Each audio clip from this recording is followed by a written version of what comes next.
In this video, you'll see how to use the activity results section of the Grading and Results portal.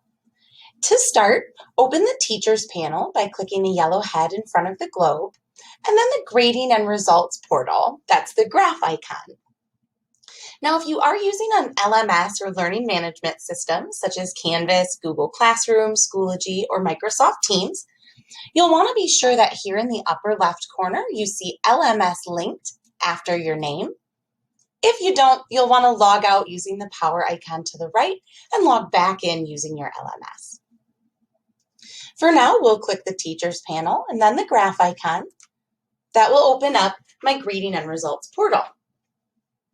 Here under Activity Results, we'll see all of the student work that has been graded by the system, so any automatically graded activities, as well as anything that is either waiting to be graded or has been graded under the Requires Grading section.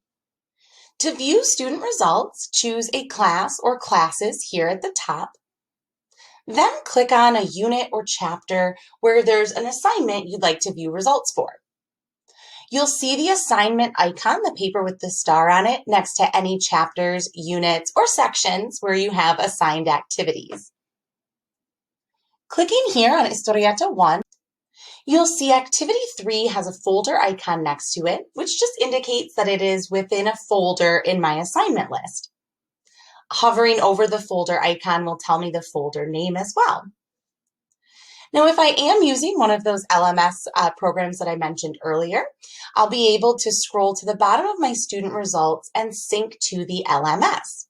That would send any grades that are listed there over to Google Classroom, Schoology, again, whichever program I'm using. Now, if we scroll back up to the top for a moment, we'll see the option to check for resyncs. Clicking this button will also show me which assignments need to be sent over to the LMS again. So perhaps Sonia or Silvana had now responded and answered. I have a couple more student results. I would see there that there's one assignment that needs to be resynced. Also, because this activity is in a folder, that will sync the grades for every activity within that folder. So everything within the student intro folder will now be sent over to your LMS. Any activities or scores that have a green check mark next to them will indicate that they have been graded. So again, we see all assignments here, whether they've been graded or are waiting to be graded by the teacher. And so that green check lets you know that it has been graded and that grade and feedback has been saved.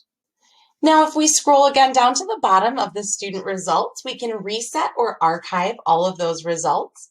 So clicking Reset Archive will save the student's previous submissions, but clear the page for the students. Once I'm ready to grade an activity, I click on the student's name here. I'll see the question, the answer key, and the student answer, and be able to mark those correct or incorrect as needed, as well as leave notes for each question or for the entire page.